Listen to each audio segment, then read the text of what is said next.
Bom dia, meus amados irmãos, a graça e a paz do Senhor Jesus, louvado seja sempre o nome do Senhor.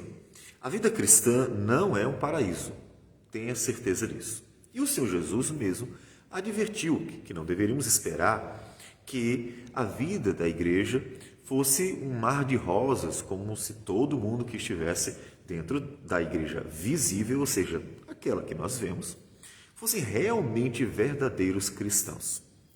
Não é bem a realidade. E o Senhor Jesus nos diz isso em Mateus 13, versículos 24 a 30, em que ele diz o seguinte: outra parábola lhes propôs, dizendo: o reino dos céus é semelhante a um homem que semeou boa semente no seu campo. Mas, enquanto os homens dormiam, veio o inimigo dele, semeou o joio no meio do trigo e retirou-se. Observem que Deus tem aqueles que ele planta. Ele chama de a boa semente. Aqui nesse caso, não é a parábola do semeador. A semente aqui, que parece ser a própria palavra de Deus, ela está relacionada à própria pessoa, aos frutos. Podemos dizer que tem uma certa relação? Sim, tem uma certa relação. Todavia, ele está mais focado naqueles que, na parábola anterior, diz que produzem a 100, a 60 e a 30 por um. A boa semente, que, é claro, produz esse fruto, vem do Senhor. Mas, como diz, mais especificamente, ele já está trabalhando aqueles que foram realmente alcançados. Então, Deus nos alcança graciosamente, produz frutos. A obra de Deus, ela é eficaz. Esse é um ponto que é fundamental. Deus não faz nada pela metade, nem Deus jamais vai fazer alguma coisa incerta. O plano de Deus, a obra de Deus, ela é perfeita. Deus plantou trigo. Ele chama, no versículo 25, de trigo.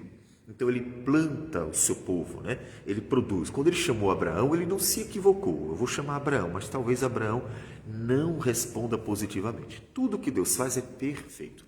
Chamou Abraão, Abraão é o trigo. Chamou Noé, Noé é trigo. E assim vai. Personagens que, apesar de serem pecadores, de terem suas falhas, Deus plantou para a sua glória, né?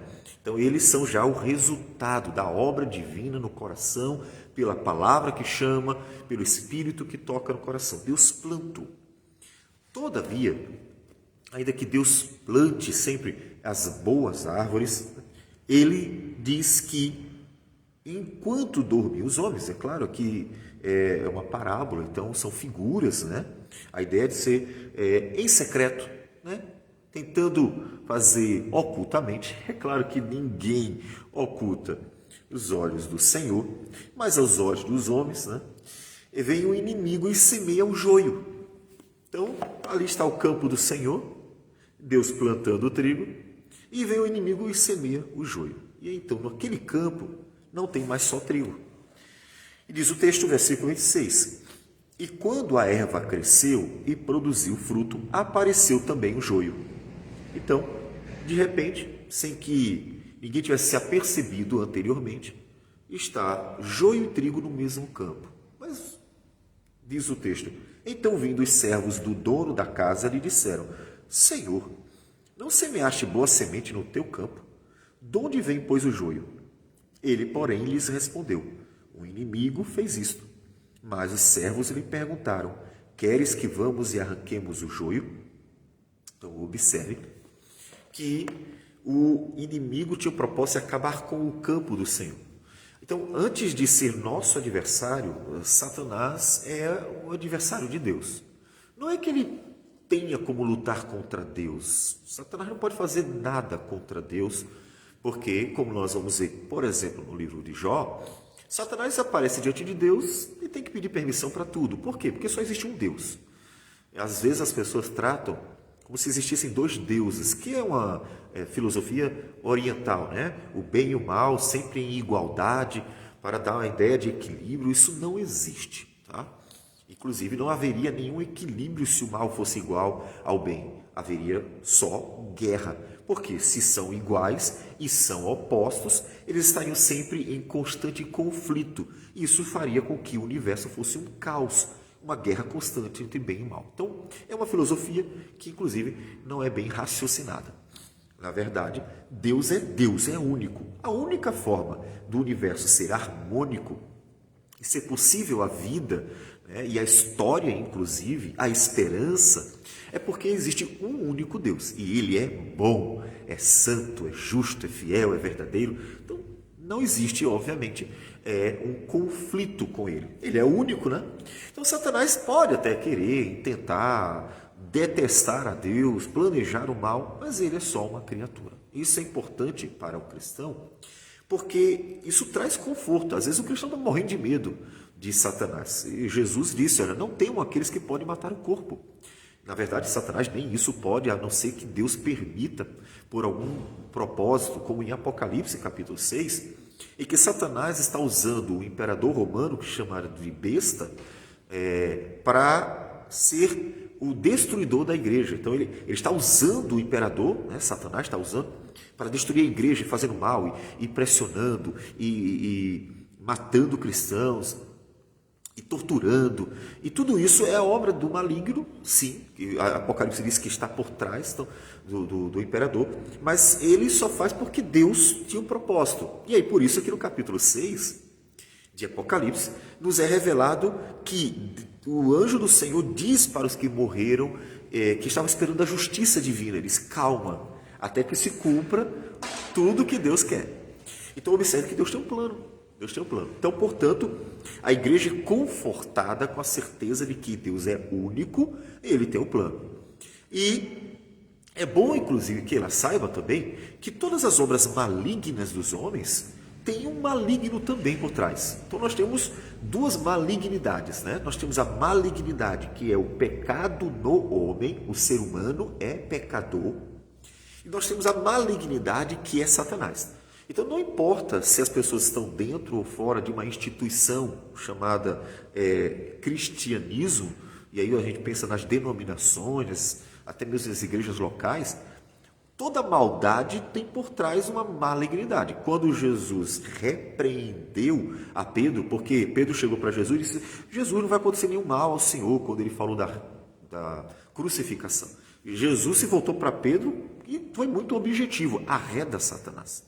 Ele não aliviou, não. Por quê? Porque aquela palavra de Pedro era maligna e condiz com a malignidade, não só do pecado humano, mas de Satanás. Então essas duas malignidades que Paulo em Efésios diz que atuavam nos filhos da perdição, né? Que éramos outrora. Ele fala do pecado, do diabo e fala do mundo. Então ele mostra que eles concorrem para o mal do homem e obviamente eles concorrem para como uma rebeldia contra Deus. Então o inimigo ele quer fazer mal ao Senhor. Não é que ele possa. Aquilo que Deus permitir vai acontecer, mas ele quer, né? E aí a maldade do diabo, do maligno aqui, ele diz que é semear joio no meio do trigo. Para que semear joio no meio do trigo? Exatamente para sujar o campo do Senhor. O joio no meio do trigo, ele torna o campo um campo impuro, né? Seria só trigo, não é mais. O joio vai tomando lugar, o joio vai criando problema, o joio, ele é um problema, né? Então, eles perguntam, quer que arranquemos? Vamos logo tirar esse joio? Essa seria sempre a nossa vontade. A vontade de quem quer ter uma igreja limpa, uma igreja pura, sem toda essa corrupção, maldade, que tem acontecido constantemente no meio da cristandade, a vontade é sair arrancando o joio. Só que a pergunta é, será que a gente sabe exatamente quem são? Aqueles que parecem não ser, às vezes são. E às vezes aqueles que parecem ser, talvez não sejam. Talvez estejam passando por um momento difícil da vida, né? Então, não dá para arrancar o joio do meio do trigo antes do período da ceifa, né? Então, o Senhor diz, não arranque. Replicou ele, para que ao separar o joio, não arranqueis também com ele o trigo. Eles se parecem, então não está no momento ainda, não estão muito bem identificados ainda. Ainda pode haver uma confusão, de repente o trigo que não está muito bem possa parecer com o joio, e o joio possa aparentar, né, e iludir, enganar, como se fosse o trigo. Então, esse não é o momento ainda. Daí a gente vê algumas questões. Uma questão que a gente vê é que Deus sabe que tem o joio no meio do trigo, né? E mesmo assim ele tolera, né? Não é que ele aprove, que ele goste, mas ele tolera isso aí. Outra questão é que veja que a igreja vai ter que lidar durante toda a sua história, estamos 2000 anos, né? E você vai ver muitos problemas dentro da cristandade. Por quê? Né? Porque a cristandade não foi apenas coisas boas. As pessoas costumam, principalmente ateus, gostam de muito de acusar a igreja durante esse período de 2000 anos, mostrando que, na verdade, é somente uma religião de homens.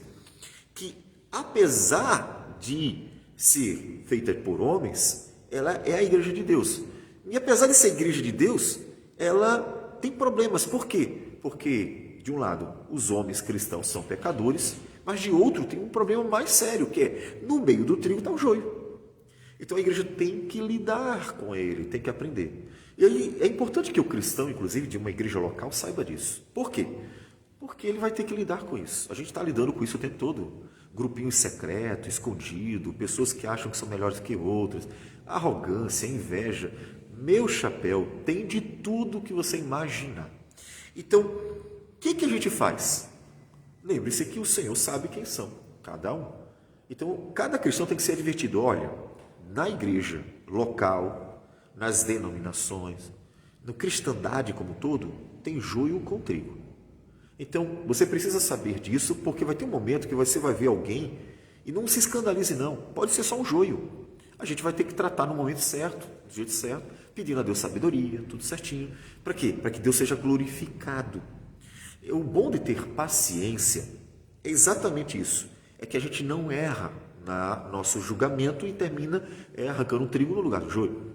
Então a gente deixa, e com muita paciência vai deixando e vendo, esperando Deus dá um sinal, mostra, Senhor, e aí Deus mostra, de repente aparece, né, os sinais para dizer assim, olha, isso aqui é joio, tá? Aí a gente resolve o problema, na verdade Deus sempre resolve. Então isso exige da igreja o quê? Primeiro, confiança, a obra de Deus, a igreja de Deus. Ninguém mais do que Deus quer purificar a igreja. Deus quer limpar a igreja, Deus tem um tempo, inclusive ele vai fazer o desfecho do texto, né? Deus nunca quis levar para o reino eterno um monte de bagunça, né? A bagunça já é aqui, né? Então o que Deus vai levar à eternidade? São aqueles que andam com ele. Então Deus, mais do que qualquer pessoa, quer de fato purificar a sua igreja. Mas observe que Deus é paciente. É interessante que nas cartas gerais nós vamos encontrar Deus dizendo assim, olha, mas a paciência de Deus é boa, porque foi a paciência de Deus, inclusive, que fez com que você fosse salvo. Então, calma.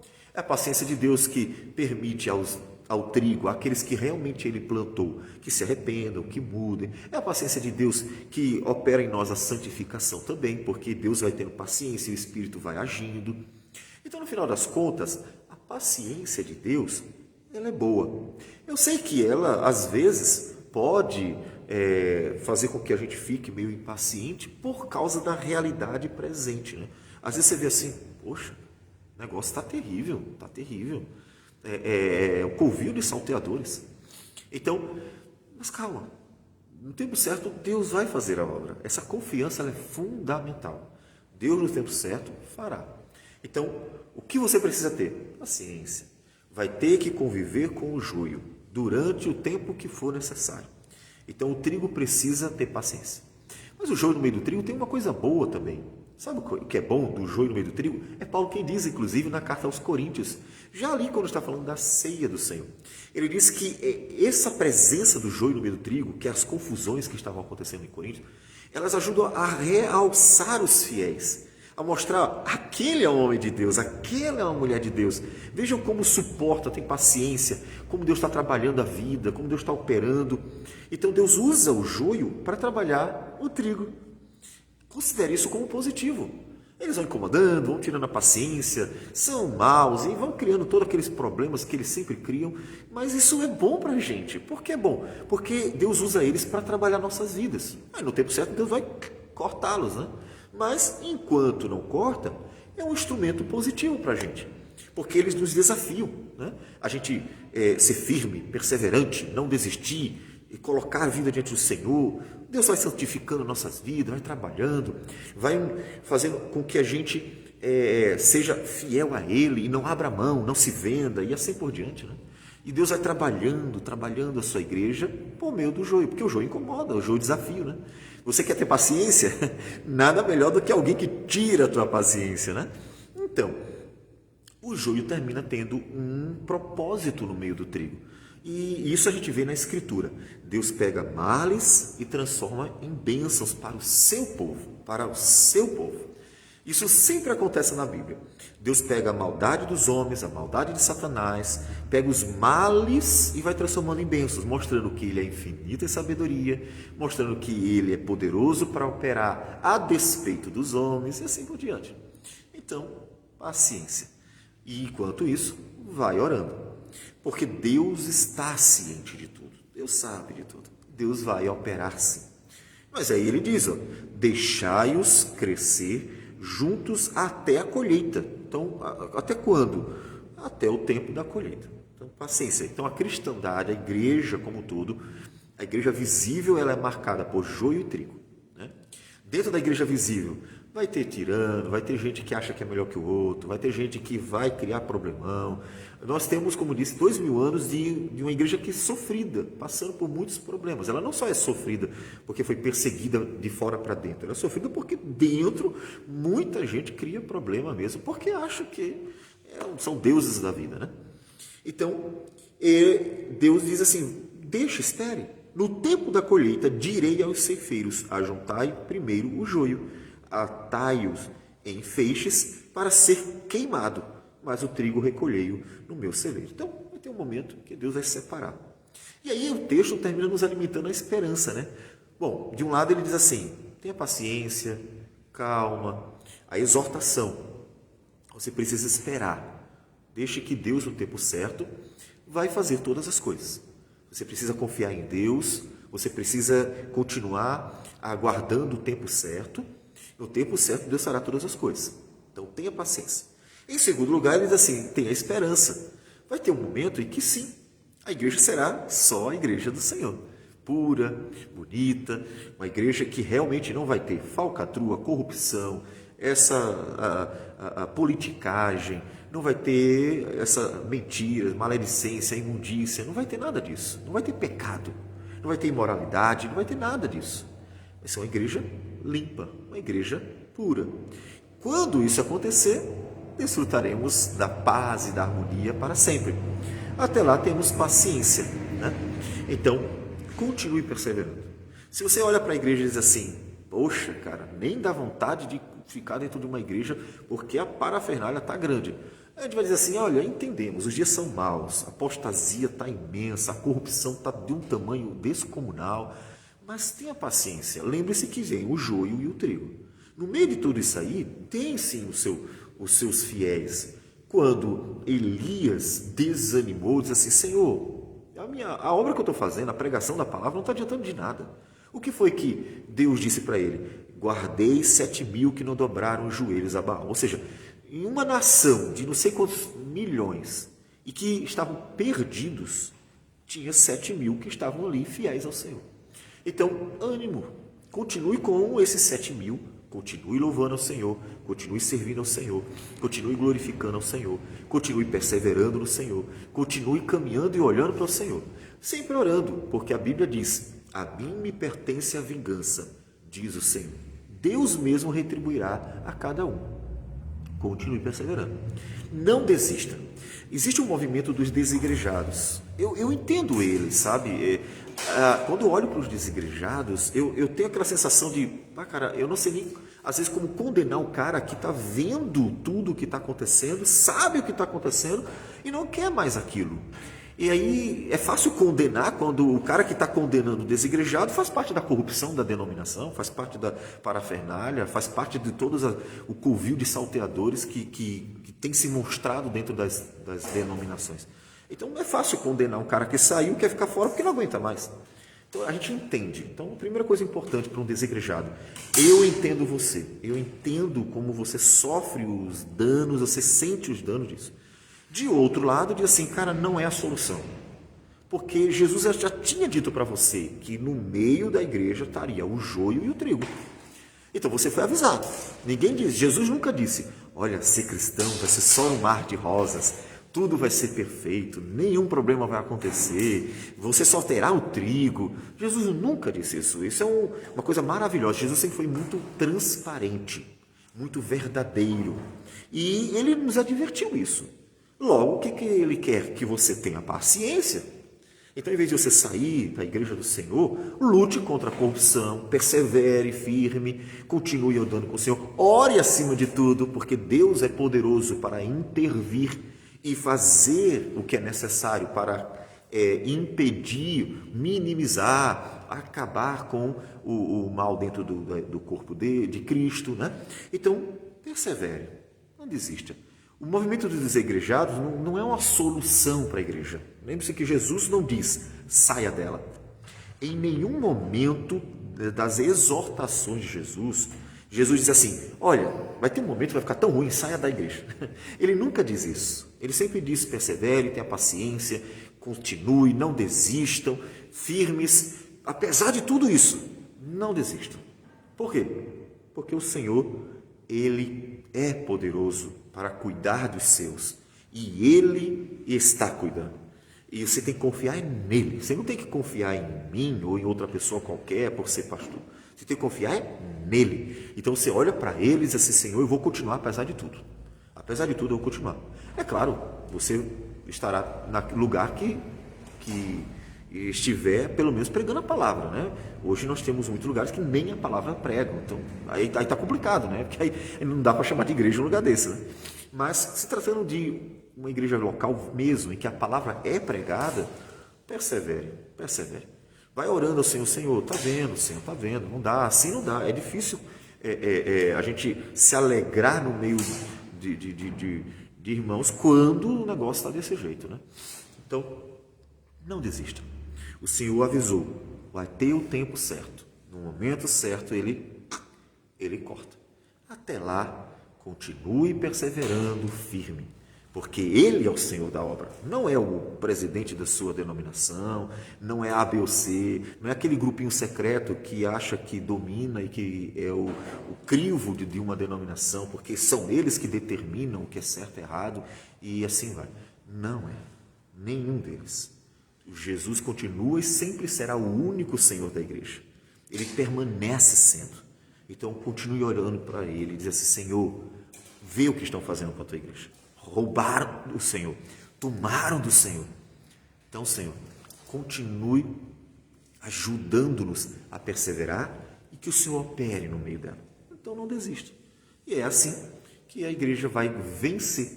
Lembre-se que em Apocalipse, a vitória da igreja está na perseverança. A igreja nunca venceu por dinheiro, nunca venceu por poder, nunca venceu por estratégias, por estrutura. Isso nunca foi a vitória da igreja. A vitória da igreja sempre foi a perseverança. Aquele que perseverar até o fim será salvo. E são esses que aparecem vitoriosos, que aparecem triunfantes, porque a vitória da igreja está na perseverança. Vamos orar ao Senhor. Senhor Deus amado, bendito seja o teu nome. Agradecemos por tudo. Nos ajude nesses dias maus, Senhor. A corrupção no nosso país é de um tamanho descomunal. E, ó Deus, só o Senhor pode resolver. Portanto, eu peço ao Senhor que opere, Senhor. Porque sempre tem alguém que acha que é melhor do que todos os outros e que é poderoso para tomar conta, Senhor Deus, e dominar sobre todos os outros. Tem sempre, ó Deus, pessoas que estão criando problemas porque acham que são a solução. E não, Senhor Jesus. Que o Senhor nos ajude, Senhor. Que o Senhor mesmo opere, glorifica teu nome. Não é o nosso, é o teu nome. Purifica, limpa, opera, ajuda-nos, fortalece-nos, dá-nos graça e glorifica teu nome nesses dias maus. Muitas pessoas, Senhor Deus, têm saído, ó Deus, pelo mundo afora com a frustração. Ó Deus, cremos que o Senhor sempre manterá, ó Deus, firmes aqueles que o Senhor plantou. Deus, mas se porventura, ó Pai, um dos teus filhos se perder como ovelhas, que o Senhor nos ajude a trazê-las de volta, para que o teu nome seja glorificado. Livra-nos do mal, Senhor. Livra-nos dos homens maus que estão dentro da igreja, não apenas fora dela, para que, ó Deus, continuemos fazendo a tua obra como tu queres e só como tu queres. Em nome de Jesus que nós oramos e agradecemos por tudo. Amém, Senhor. Amém. Deus abençoe a todos e tenham um bom dia.